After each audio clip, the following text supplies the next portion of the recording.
From Hollywood, it's time now for... Johnny Dollar. Ansel Garrett, Johnny. I'm calling from a gas station up near the 3-mile grade, 10 miles north of the lake. Trouble? Plenty. Johnny, seems like when you go looking for people, it always turns out to be bad luck. For them. What do you mean? You came up here to Crystal Lake looking for Edward Russell. He turned up dead. Now you've been looking for Hiram, the taxi driver. Don't tell me. Afraid so. We just fished his body out of a ravine.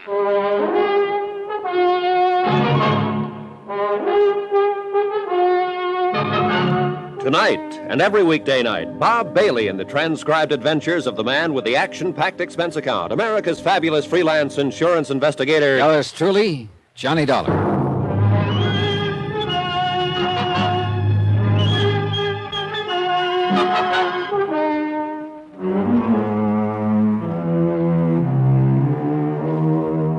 Expense account submitted by Special Investigator Johnny Dollar to Amalgamated Life Associates, Home Office, Hartford, Connecticut.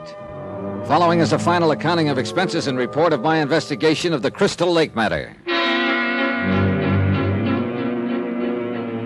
Item 9, $1. Tip to the garage man to get my car out in a hurry.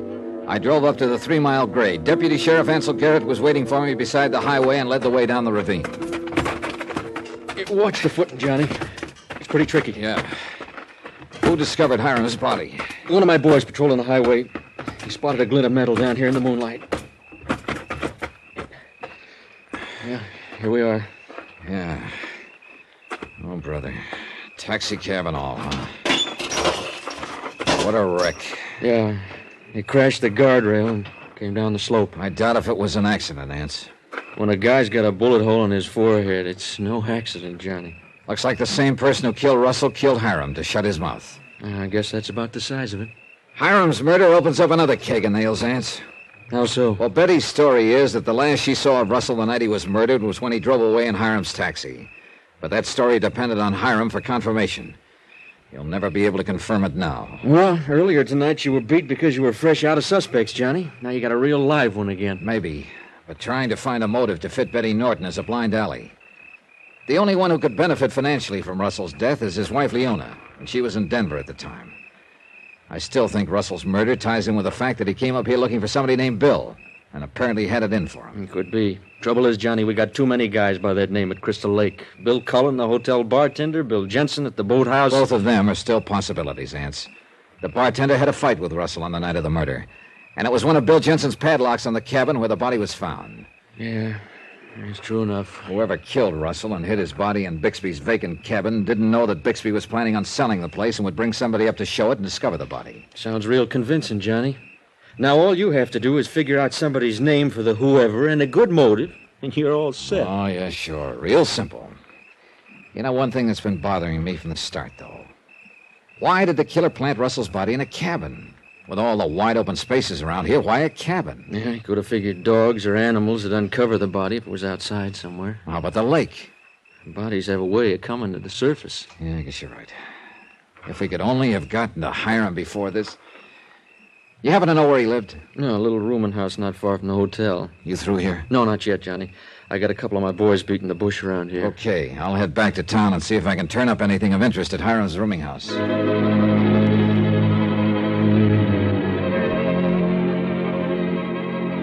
On the way back to the village, I stopped at Betty Norton's Lakeshore mansion, but she wasn't at home. Her housekeeper told me she'd gone to Denver for a couple of days. On hearing that, my interest in her as a suspect shot up again. Expense account item 10, $1.45, long-distance call to the Denver police, requesting them to try to locate Betty Norton for further questioning. Then I went to the rooming house where Hiram had lived. I couldn't find anything in his room that would give me a lead on his killer. But as I was coming out, I found someone in the hall who might. Huh? Well, Bill the bartender. Oh, hello, Dollar. What are you doing here? It's real simple. I live here. Oh? Same rooming house as Hiram, huh? That's right. Now, look, don't go trying to tie me into his murder. We was friends. I didn't know the news of his killing was out. How did you know he was dead, Bill? Well, I just talked to one of Vance Garrett's boys at the hotel. He told me. Oh, I see. No, you don't say, Dolly. You still think... Look, whoever killed Hiram is the same one who killed Russell. You had a fight with Russell on the night of his death. Yeah, well, I explained that to you before. He was looking for somebody named Bill. He thought I was the one, got tough about it. But that's all there was to it. I didn't kill him. I didn't kill Hiram.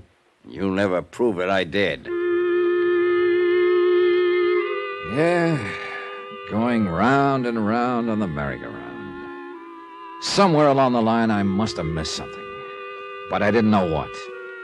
I decided to go back and start from the beginning. In this case, Bixby's cabin, where Russell's body was discovered. I found Bixby in the hotel bar. Hi, Dollar. Care for a drink? No thanks, Bixby. Well, I got a little good news earlier this evening. Sheriff Garrett told me he was through checking over my cabin so I can get it cleaned up and repainted now. You gonna advertise it again? Yeah, I'm not too optimistic about my chances of selling it, though. Even though the location of it's been kept out of the papers, everybody at Crystal Lake here knows about it. You never found out who put that new padlock on the door, huh? Oh, the lock came from Jensen's boathouse. But we haven't been able to tie in Bill Jensen with any of the rest of it. Look, Bixby, you mind if I take another look around your cabin? Not at all, Dolly. You want me to go with you? No, that won't be necessary. Okay. Here's the key. Help yourself. It was my last chance. Maybe there was something in the cabin that neither Ansel Garrett nor I had noticed before. Something, anything that would give me a lead. I spent an hour going through it inch by inch, and I drew a great big blank. Everything was in place. Nothing had been touched. Even my cigarette butt on the front porch and Bixby's cigar wrapper twisted in a knot where we'd sat and talked after he'd reenacted the discovery of Russell's body. Inside, only marks on the floor where Ansel Garrett's boys had measured the distance of the body from the door, stuff like that. But as far as anything that would give me a fresh lead, there was nothing. Nothing at all. I was licked and I knew it.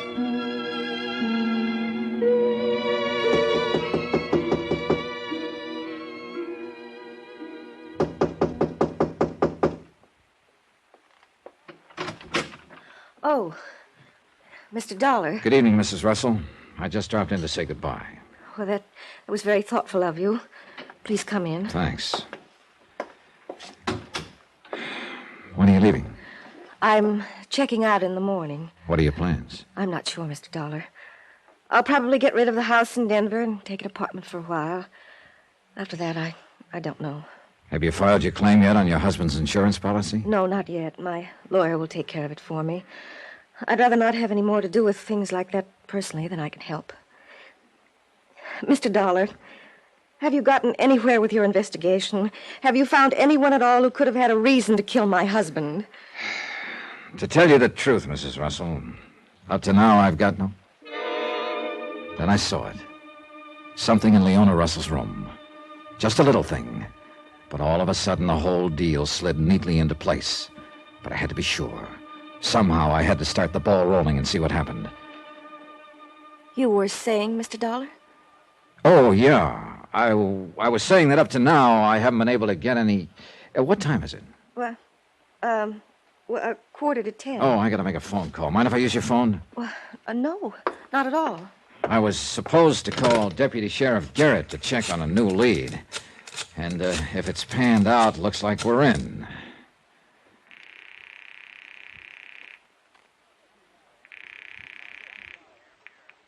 Deputy Sheriff Garrett. Johnny Dollar, Ants, how's that new lead look? Huh? What new lead? Yeah, good. Hey, what are you... Oh, maybe putting on an act for somebody, Johnny? That's right. Well, looks like we're on the right track at last. You can't beat a lab test. Thanks, Ants.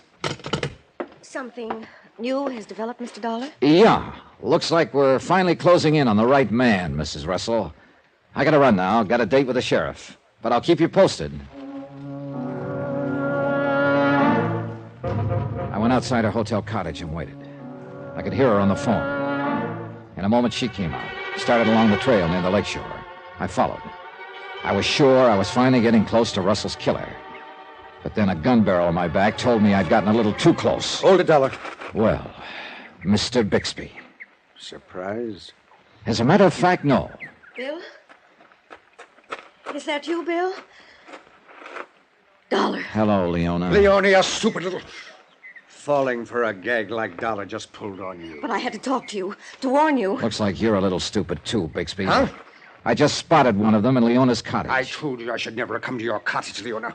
You insisted. I had to see... That's what threw me about you, Bixby. Clarence Bixby, but a middle name of William, huh? Wilfred, if it'll do you any good now. It was you and Leona right from the start. Her husband found out about it, but all he had to go on was the name Bill. Somehow he got a lead that brought him up here to Crystal Lake. Of course, I arranged for him to get the lead. Yeah. You wanted to be easy to find. You had Hiram, the taxi driver, decoy Russell to you, then killed Hiram to shut his mouth. Bill, get rid of him. Then you killed Russell in your own cabin and left his body. I had to. The people in the next cabin moved in that night. I was afraid they'd see me if I moved the body. So you played it smart. You stole a padlock from Bill Jensen to throw suspicion on him. Then you advertised your cabin and discovered the body when a prospect wanted to see the place. A pretty neat cover, Bixby. You had a lot of nerve. I still have, Dolly. Enough to do what has to be done now. And sweet little Leona Russell, the poor, grieving wife, in it with you right from the start. Hurry up and do it, Bill. Then you and I can get... Oh, no, that's where you're wrong, Leona. It's not going to be you and I anymore. Bill, you can't say that. You engineered the whole deal right from the start, and I'm sick of it. I'm getting out. You can't get out, Bill. You hear me? You can't. You're in this as deep as I am, and you... Yes, I can get out all right, Leona. I know one good way. Oh, yes, I've used it before, and it works. Here's for you, baby. Bill, no! Bill! He swung the gun toward her. I drove at him, but too late. Oh, Bill! I hit him twice in the face and he went down. I've been over Leona, but she was gone. She must have been dead when she hit the ground.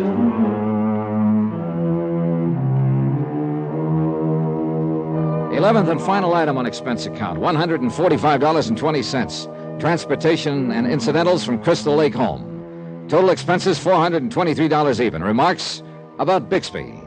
In jail awaiting trial on 3 counts of murder. Edward Russell, Hiram, Leona Russell. About Leona, who'd engineered the whole deal for a payoff. Well, she got paid off, all right. End of remarks, end of report. Yours truly, Johnny Dollar.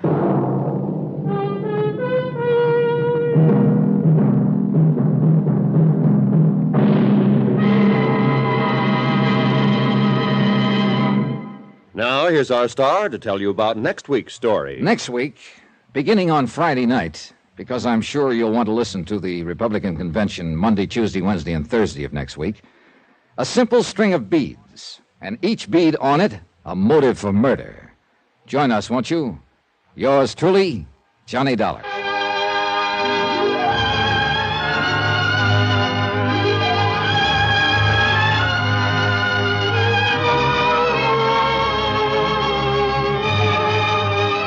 Yours truly, Johnny Dollar, starring Bob Bailey, is transcribed in Hollywood. Written by Robert Reif, it is produced and directed by Jack Johnstone. Heard in this week's cast were Dick Crenna, Charlotte Lawrence, Gene Tatum, Howard McNear, Forrest Lewis, and Herb Ellis. Musical supervision by Amerigo Marino. Remember, next week's story will start on Friday night because of the Republican convention on Monday, Tuesday, Wednesday, and Thursday. So join us Friday, a week from tonight, same time and station, for another exciting story of yours truly, Johnny Dollar. Roy Rowan speaking.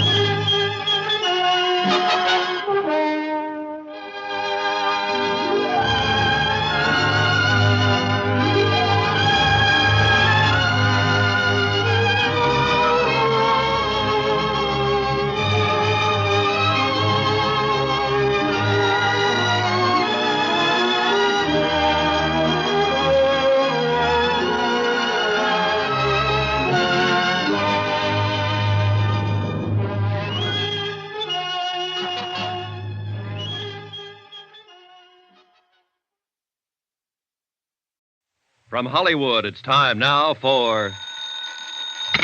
Johnny Dollar. Johnny? Well, that's strange. Is this Mrs. Kalin? Lila? Yes, someone from the police department asked me to call Sergeant Reynosa at this number, but I didn't... Yeah, Reynosa was trying to reach you, but your phone didn't answer. Well, I was just just letting it ring. I was trying to get some sleep. Then the officer came by. Where are you, Johnny? What's happened? We're at the apartment of a girl named Marty Midnight. Ever hear of her? No, why? Lila, you better brace yourself, honey. You've got another shock coming. Shock, what do you mean? Your husband didn't die in that burning auto? Eddie's alive? No, not now. He was shot to death an hour and a half ago here in Marty's apartment. Who did it? I don't know yet. Hang on to yourself, and I'll come by and see you as soon as I'm free here. Will you, Johnny, please? Promise.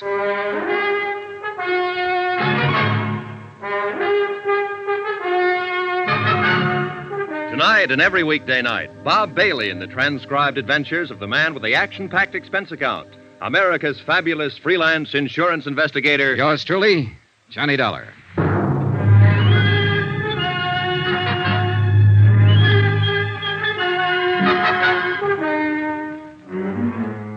From Special Investigator Johnny Dollar, location Los Angeles, to the Home Office, Trinity Mutual Insurance Company Limited, Hartford, Connecticut.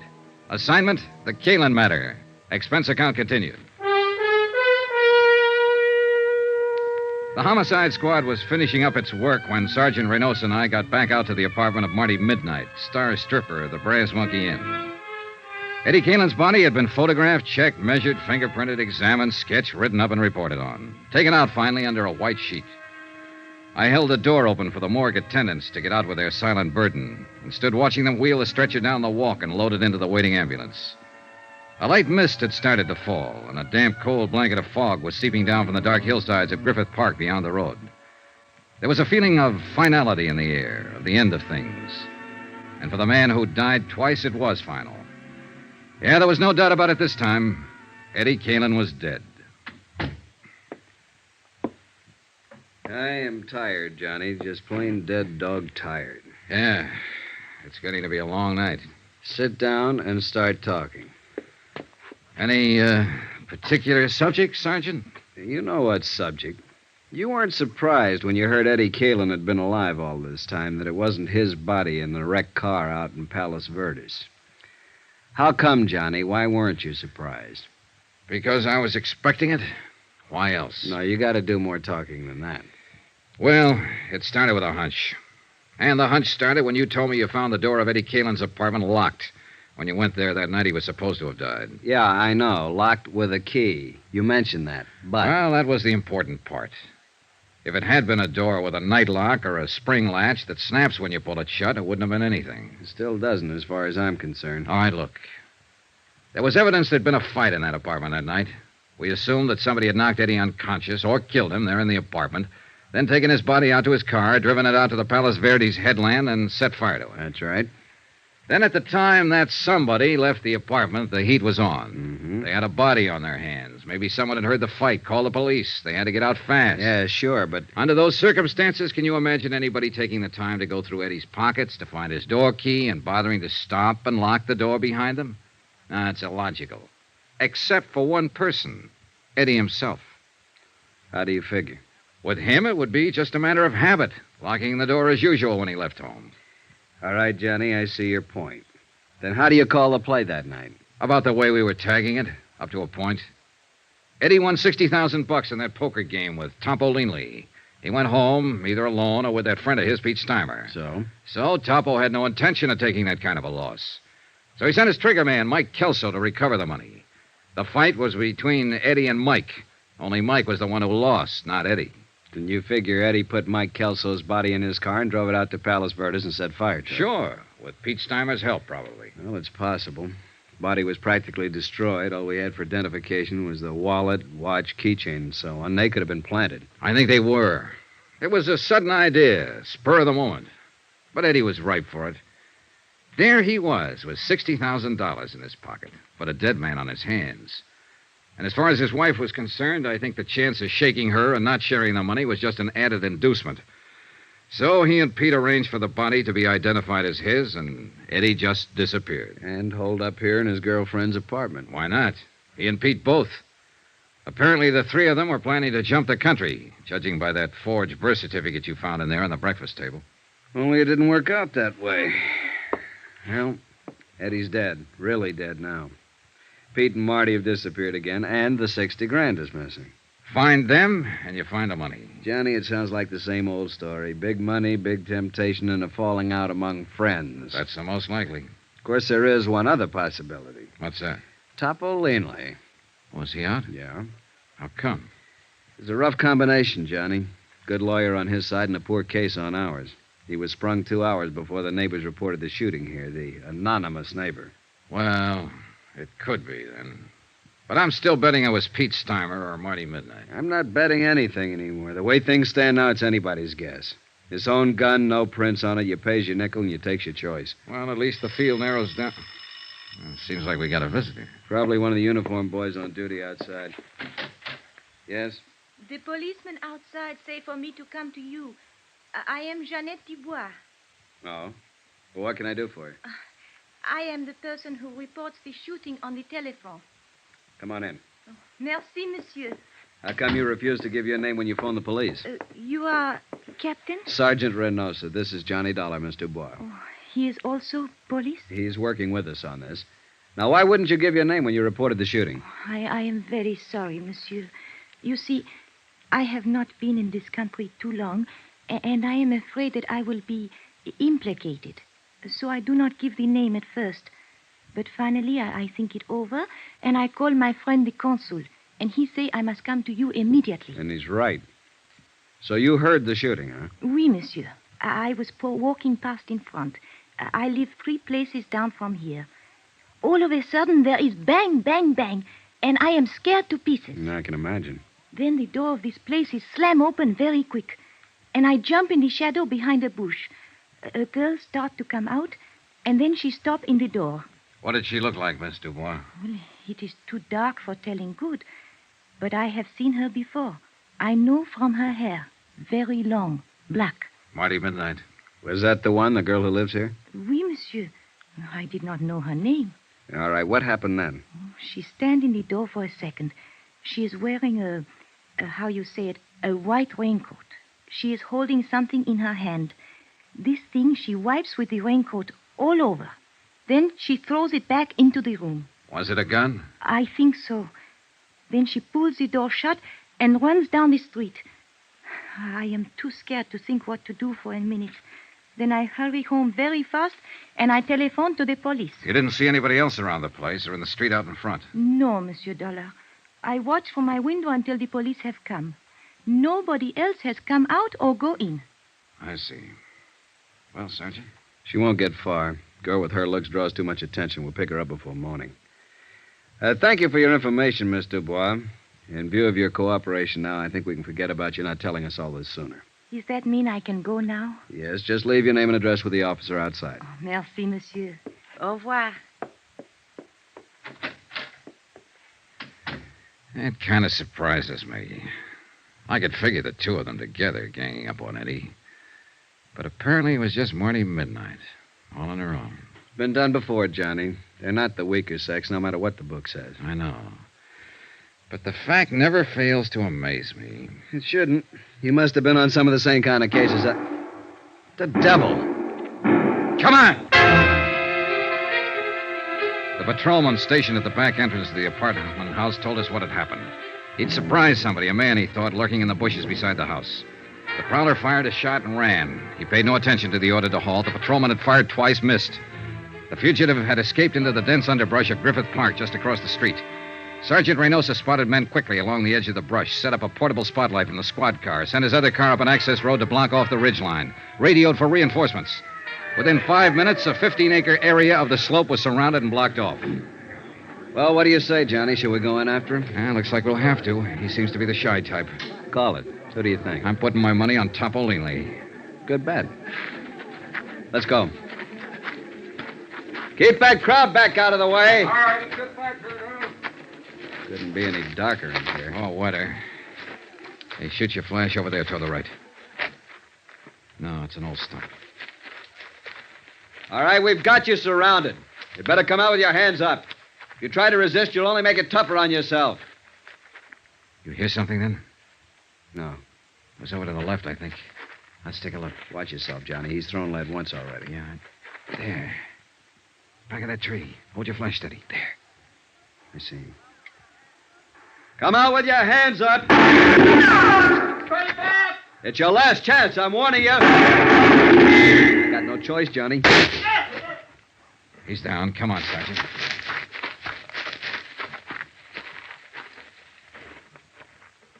Well, what do you know? It wasn't Topolini. It was Eddie Kalin's friend, Pete Steimer.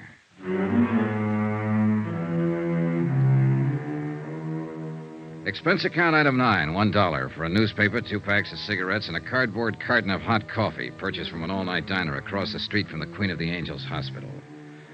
I took them up to the police emergency ward, room 612, pulled a chair up in front of the window, and sat down to wait. Pete Steimer was still unconscious. Still hadn't been able to speak a word since he dropped to the ground with Sergeant Reynosa's bullet in his chest. So I waited. Outside, the cold mist was still coming down steadily. The night was pretty far gone. It was less than 3 hours before dawn. A nurse sat silently beside the bed. The only sound in the room was the hoarse, slow breathing of the wounded man.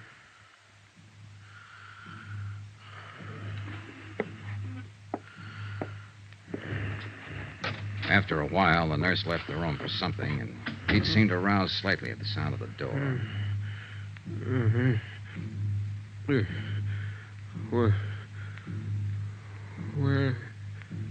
Where am I? Take it easy, Pete. Don't try to talk. Eddie. Is Eddie here? No, he's not here. He ought to be here. It's always been like this. Relax now. It's all right. Eddie always runs out and leaves somebody else to Easy now, easy. somebody else to face the music. Pete?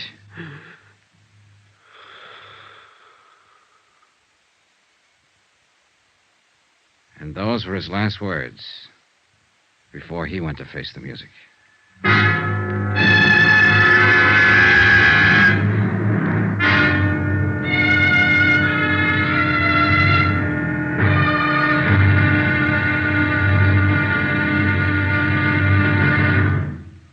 Now, here's our star to tell you about the final intriguing episode of this week's story. Tomorrow, a quarry run to earth, a strange alibi, and a shocking twist at the wind-up. Join us, won't you? Yours truly, Johnny Dollar.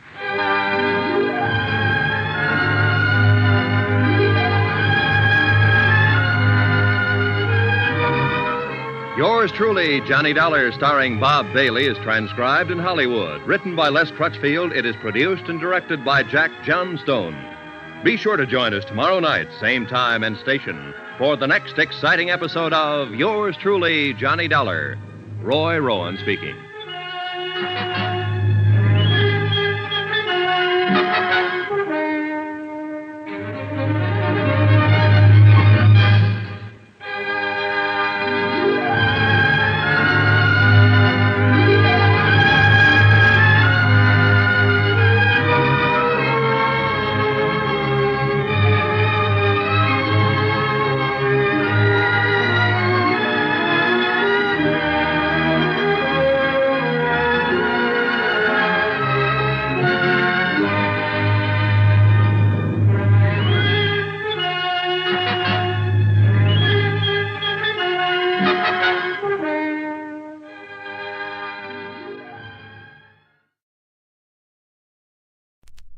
WBBM FM, Chicago.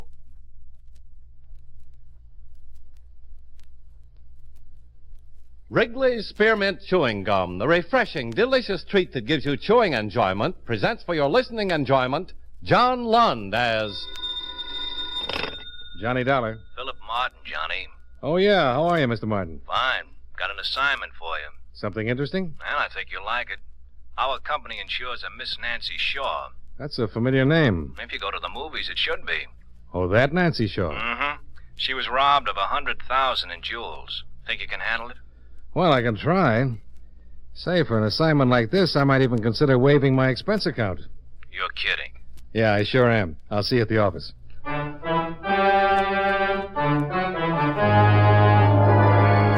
The makers of Wrigley's Spearmint Chewing Gum bring you John Lund and another adventure of the man with the action-packed expense account, America's fabulous freelance insurance investigator. Yours truly, Johnny Dollar.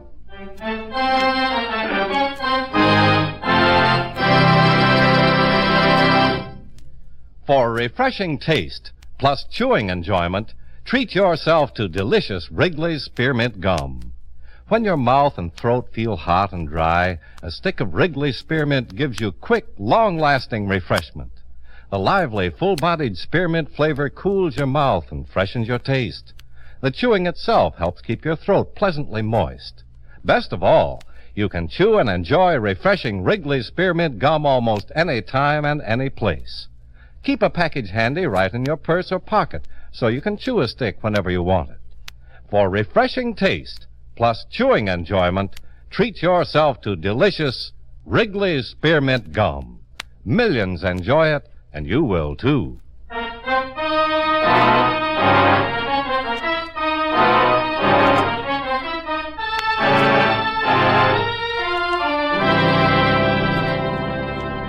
Expense account submitted by Special Investigator Johnny Dollar to Home Office, Columbia All Risk Insurance Company, Hartford, Connecticut. The following is an accounting of expenditures during my investigation of the Nancy Shaw matter.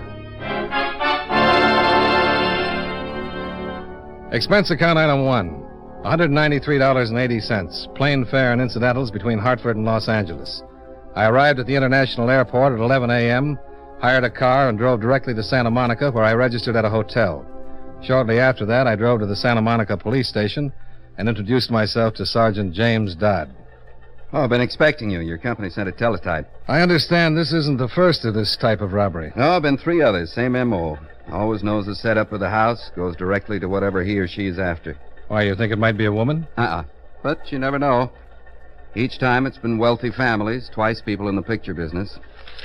Here's a list of the articles stolen. Quite a list. Any of the stuff shown up yet? Not yet, but it will. Miss Shaw was robbed night before last. Sunday, maid's night out. Each one's been like that. Always the maid's night off. Always the people are out to dinner or something. Whoever it is, very well informed. I've got to run out and talk with Miss Shaw. Nice girl. You'll like her. Malibu, number 915. Straight out the highway, turn in the gates at the colony. I'd better call and tell her you're coming down, or you'll never get past the patrol. Patrol? Yeah, the association that protects the homes in the colony. They check everybody that comes in the gates. What about the thief, then? Well, I think he parked on the highway down from the colony, walked down to the beach, and busted in the Shaw place from the back way. Well, thank you, Sergeant. Sure. Anything else? Happy to help out.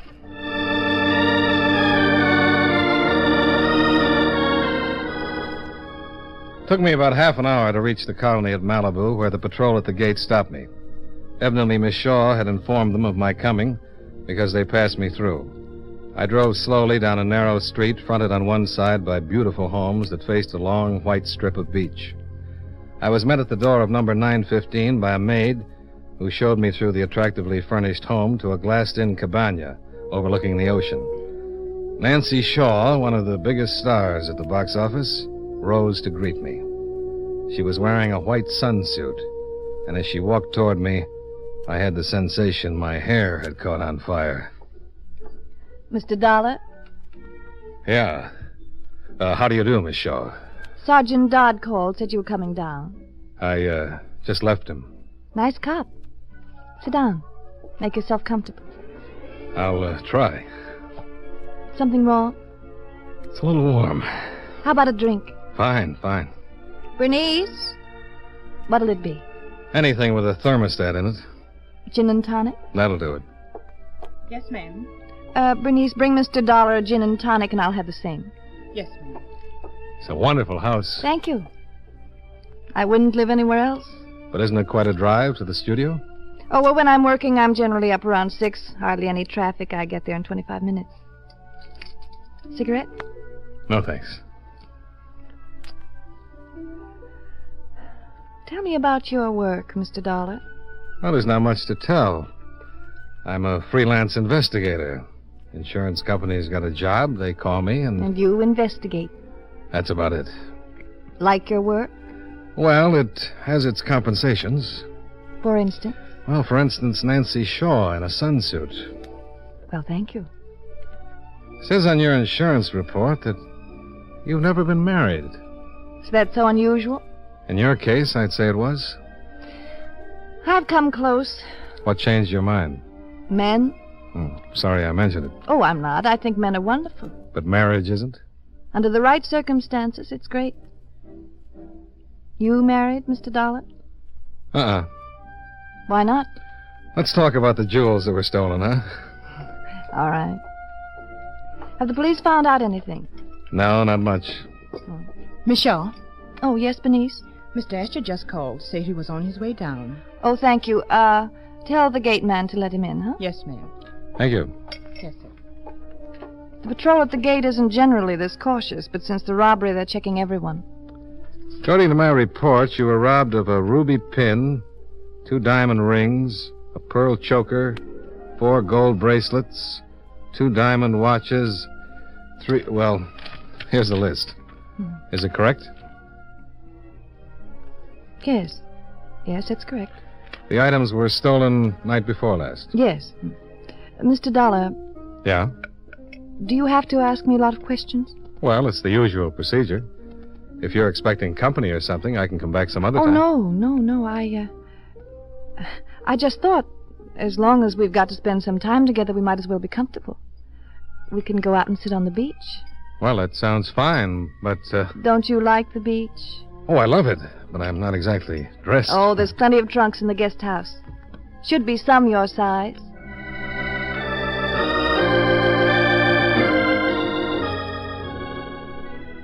I met her on the beach. She'd changed from the sunsuit to a red bathing suit. She was stretched out in the sand, her face turned up to the sun, and her blonde hair spread out around her shoulders. Hi. Hi. Here. Spread out this towel. Get yourself some sun. Okay. You're a little white. More of a pearl gray, I'd say. Trunks look fine. I hunted high and low for a pail and a shovel. Gonna dig in the sand? I don't think I've been out on the beach like this since I was 8. I had a pail and shovel then. Seemed only fitting and proper. Might be fun at that. Oh, sure. Didn't you used to build castles with moats around them? Let the ocean come in and fill them up? No, I didn't get to the beach much before I came to California. Then I was a little old for building castles. Oh, you're never too old to build castles. But then there's always some guy who comes along, you know, running as though he was in training for a 4-minute mile.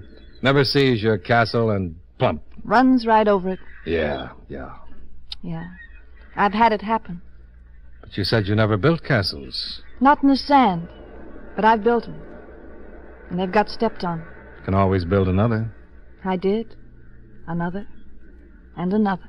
And now you're living in one. A big, beautiful one. Right on the beach. Mm-hmm. What's your castle look like, Mr. Dollar? Oh, I design all kinds. Sometime when I've got a pail and a shovel, I'll show you. And the name is Johnny. All right, Johnny. Sometime you build me a castle. Sure. Hey, you've got a visitor. Huh? Guy just came out of your house. He's headed this way. Tall, dark, looks like an ad for strength and health. Exactly. Dave Asher. Old friend? Nope. We're engaged. Oh. Hello, Dave. Didn't Bernice tell you I was coming down? Yes, she told me. This is Mr. Dollar. How do you do? This is Dave Asher, Mr. Dollar. He's happy to meet you. Really? Don't sulk, Dave. Tell Mr. Dollar you're happy to meet him. Why? Because it's too nice a day to put up with one of your moods. Is this guy the reason you haven't been available for the last few days? I only met Mr. Dollar an hour ago. Then you won't miss him. Goodbye, Mr. Dollar. Goodbye. Have a nice trip. I don't think you get the point. Oh, sure I do. You're unhappy, so you're leaving. Mr. Dollar, maybe you don't know it, but Miss Shaw and I are engaged. I know it. Dave, for once in your life, try to act I drove all the way down here to see you. I haven't seen you since Sunday night, and there's a few things I like to settle. In private. Now, maybe you get the point, Mr. Dollar. I'm not leaving. You are. Oh, now this is really too much. No, wait a minute. Maybe I'd better You go. stay right where you are, Johnny. Oh, it's Johnny. Yes, it's Johnny. My family thought it up. You're a pretty funny man, huh? Now, you listen to me. You just go right back out to your car and drive yourself away from me. I'm not leaving until he does. I beg your pardon. You're leaving, and you're leaving right now. Now, turn around. You're serious? I was never more serious in my life. Now, get off the beach. We're through. Fine. I'm sorry, Johnny. Cigarette? Thanks.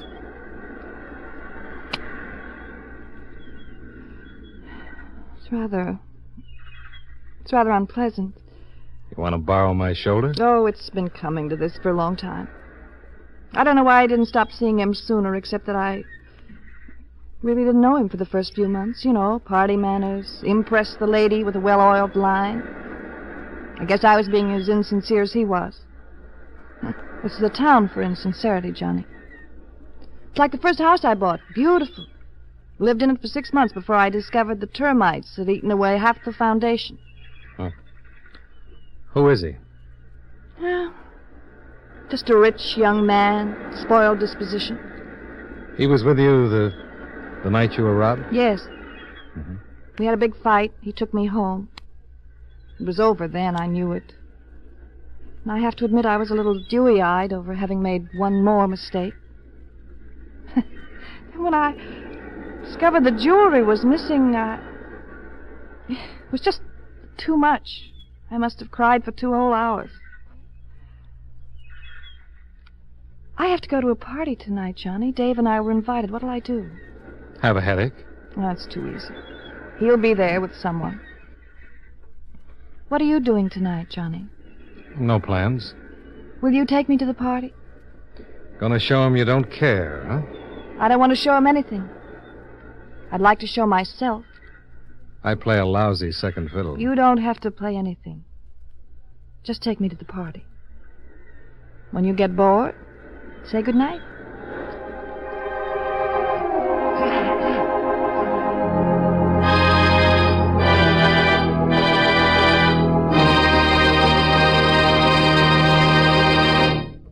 Friends, no matter what kind of work you do, it's a real help to chew delicious Wrigley Spearmint Gum right while you're working. When you're warm or tired, for instance, the lively, full-bodied spearmint flavor is really refreshing. It helps keep your mouth and throat feeling cool and moist. Chewing on that smooth, good-tasting piece of Wrigley Spearmint makes the time pass more pleasantly, too. It seems to make your work go smoother and easier. Keep a package or two of Wrigley Spearmint Chewing Gum handy all the time. Enjoy chewing Wrigley Spearmint while you're working and at other times. That's Wrigley Spearmint Chewing Gum. Healthful, refreshing, delicious.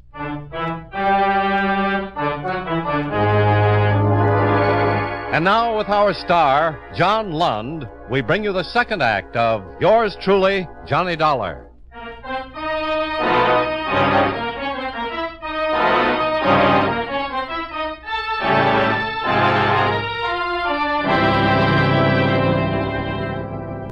I guess it wasn't a very big party by Hollywood standards, but it frightened me. About 150 guests, producers, stars, and some odds and ends that always show up at a party like that. Dave Asher was there, guzzling champagne as though the Texas drought had hit Beverly Hills. About midnight, the party was under full steam, and Nancy led me outside, where a long walk stretched out over half an acre of lawns and wound around a big lighted swimming pool. Having fun? Well, I'm a little out of my element.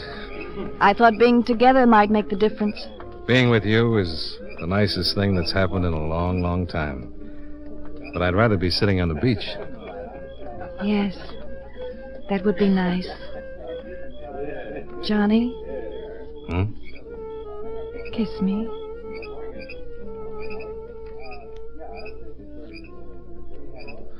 Well, what was that for?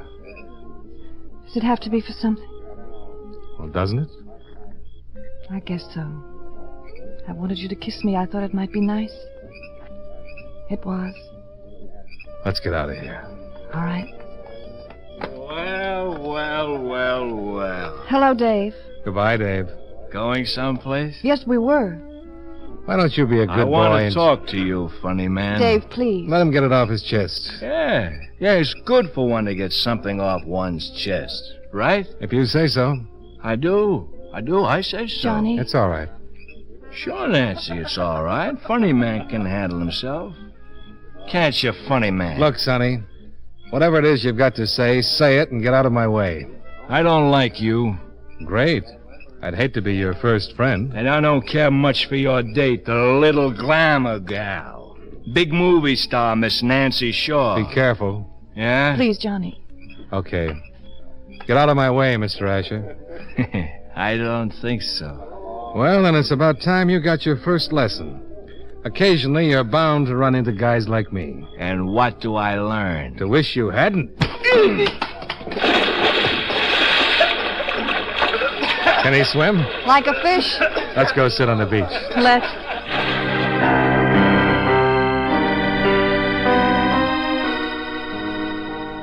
We left while young Asher was pulling himself out of the pool and drove back to the beach. Turned out to be a lovely evening after all. We sat on the beach and talked about things until we couldn't think of anything else to say. I left as the sun was rising behind the Malibu hills and drove back to the hotel and crawled into bed. I'd promised to see Nancy for dinner, so I set the alarm and fell asleep. It was about 4 p.m. when the phone rang. Johnny Dollar. This is Sergeant Dodd. Oh, how are you? I was just catching a little snooze. You have a big night last night? Well, I don't know. Nothing special. Why? You made the papers, front page. Huh? Yeah. Says here you knocked some young socialite into a swimming pool. Oh, I better get up. Anything new on the case? No, I thought maybe you might have something. What do you know about this guy you belted last night? He didn't drown, did he? No, but we've been doing some checking on him. Any particular reason? Well, we're checking everyone that's even remotely connected with Miss Shaw or any of the others who've been robbed. Well, all I know is that he used to be engaged to Miss Shaw. His name is Asher. Dave Asher.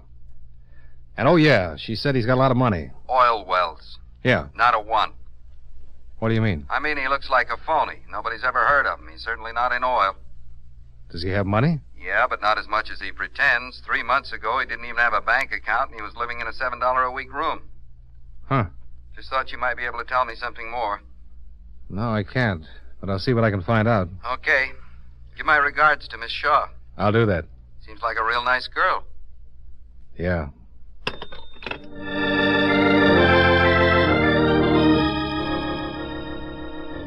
A half hour later, I pulled up to the beach house, got out, went down the steps to the front door, and rang the bell. It had been a long time since I'd felt like that. I was really looking forward to seeing her again. Oh, Miss Shaw isn't in, Mr. Dollars. Well, she's expecting me. Miss Shaw isn't seeing anyone for the next few days. She told me to tell you she was sorry. Now, wait a minute. Please, Mr. Dollars. What's the matter with you? What's wrong? There's nothing wrong, sir. Please, let me close the door. Your apron's torn. You've been crying. What's happened, Bernice? Nothing. Then I'll find out for myself. Nancy! Nancy! Nancy! Nancy, are you in there?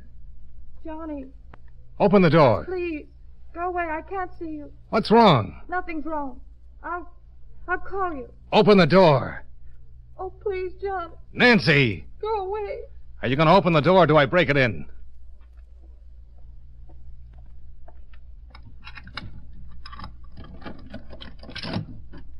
Johnny, I didn't want to see you. I didn't want any more trouble. Honey, who did it? Oh, please. Please don't do anything. Don't say anything about it, please. The publicity would be awful. Come on. Sit down. Oh. Have you seen a doctor? No. Bernice called him. He should be here any minute. He won't say anything. Who did it? Oh, Johnny, please forget it. Asher. Please, please. All right. Come on. You stretch out. Oh. You got any sleeping pills or anything? It's in the cabinet.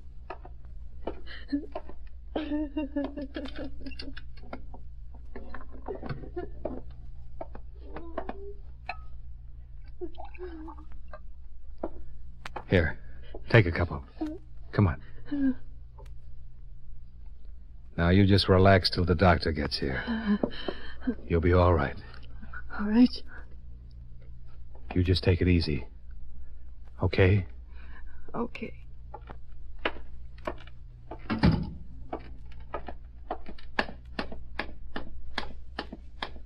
Is she all right, Mr. Dollars? Who beat her up? Was it Mr. Asher? Yes. Yes, he got here about an hour ago. I tried to stop and he hit me. He was crazy. He kept hitting her. I found this on the floor after he left. Huh. Quite a diamond. Yes, sir. Hard cut. About 2 carats. He yelled, screamed like he was crazy. He was just terrible. Is she all right? Yeah. I want to use the phone. Yes, sir. I didn't want to keep you out, Mr. Dallas. But Miss Shaw was scared you'd do something. Somebody's got to do something, Bernice. You going to call the police? Yeah. I guess you have to.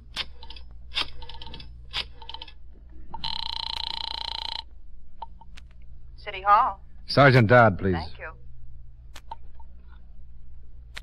Robbery, Sergeant Dodd. This is Johnny Dollar. Oh, yeah. You got that list of stolen goods handy? Well, right in front of me. Why? Check it and see if there's a 2-carat diamond. Oval, pretty deep. Wait a minute. Bernice, Yes, sir. you know those people that have been robbed in the last 3 months? Yes, sir. Miss Shaw and me was just talking about it this morning. Were they all friends of Miss Shaw's? Yes, sir. Miss Shaw was saying how funny Johnny? it was. Wait a minute, Bernice. Yeah, Sergeant? There's no single stone on the list, but there's a ring, platinum setting with 2 small rubies, square cut on the side, and a 2-carat diamond that fits the description. Oval, deep. Yeah. Look, Dodd. Dave Asher just beat up Miss Shaw. She's a mess. Doctor's on his way over now. Wait a minute. Bernice, what were you going to say? You said that Miss Shaw... She said how funny it was that all them people who were robbed, that she was over there to their house just before it happened. Dodd. Yeah? I think Asher's our boy. I think he went to those houses with Miss Shaw and cased them good. Found out what night the maid was off and anything else that might happen. Okay, but how about Miss Shaw's house? Asher was with her the night of the robbery. Then he's working with someone. He gets the layout, someone else does the job. Well, we can certainly run over and pick him up. Get him on an assault charge anyway. Yeah. I want to see Mr. Asher again.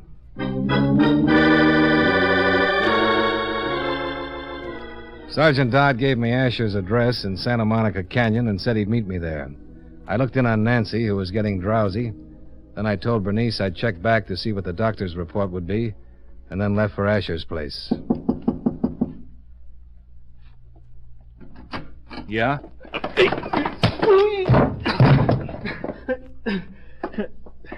Get up. I said get up! Let me go. You're out of shape, Dave. You should train on men for a while. You broke my nose. You're lucky. Now, where did you get this ring? Where did you get it? I bought it. Where? From a guy. What guy? Just a guy. I don't know him. He wanted to sell it, and I bought it. Is there anything the matter with that? Yeah, you're lying. Now, listen to me. I want some answers. First, where did you get this ring? I told you.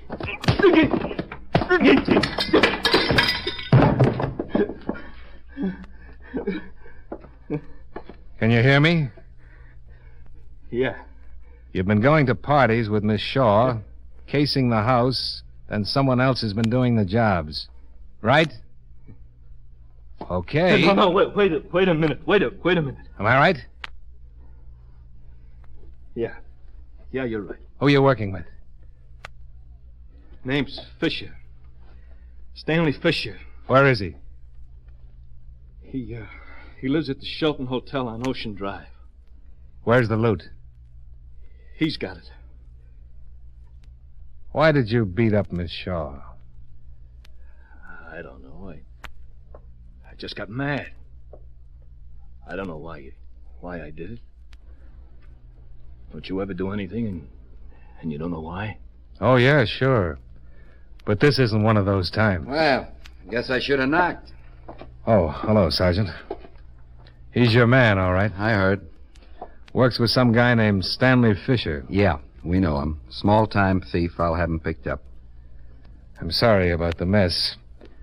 Asher and I had a slight difference of opinion. Forget it. Why don't you get back to the beach and see how Miss Shaw's doing? I'll take care of things here. Thanks.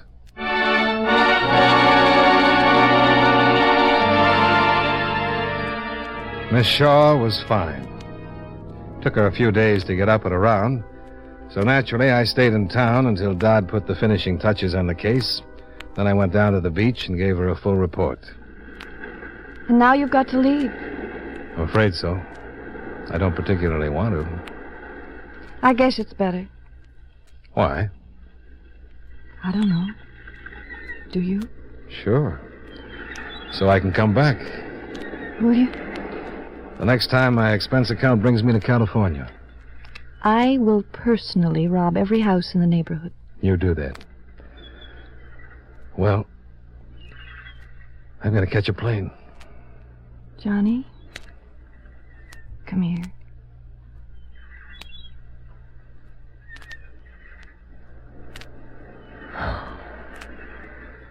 Nancy. Huh? Are you sure my hair isn't on fire?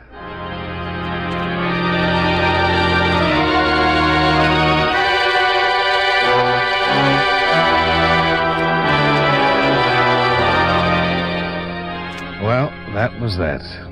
Expense account item 2, $115. Hotel bill and incidentals. Items 3 and 4, $295.85. Car rental, plane fare, and incidentals back to Hartford.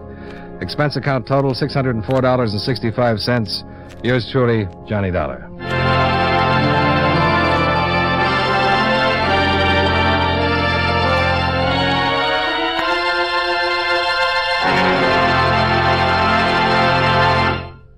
Remember, friends, for refreshing taste plus chewing enjoyment, treat yourself to delicious Wrigley's Spearmint Chewing Gum. The taste of fresh spearmint is cooling and delightful, and there's lots of it in every stick of Wrigley's Spearmint Gum. It freshens your mouth, helps keep your throat moist, and sweetens your breath besides. You'll enjoy the good chewing, too, because Wrigley's Spearmint is so smooth and pleasant to chew on. There's nothing else quite like it. Next time you're at the store, stop at your friendly merchant's display of chewing gum and get a few packages of good-tasting Wrigley's Spearmint Gum. Always keep some handy for refreshing taste plus chewing enjoyment. That's Wrigley's Spearmint Chewing Gum. Healthful, refreshing, delicious.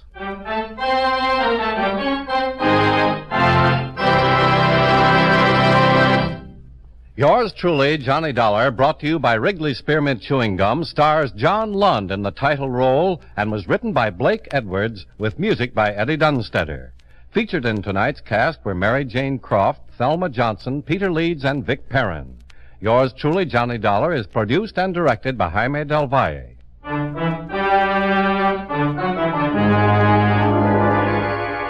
The makers of Wrigley's Spearmint Chewing Gum hope you enjoyed tonight's story of Johnny Dollar and that you're enjoying delicious Wrigley's Spearmint Gum every day.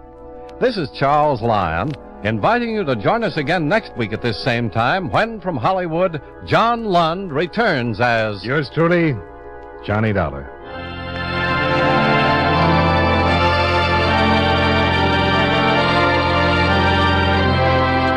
This is the CBS Radio Network.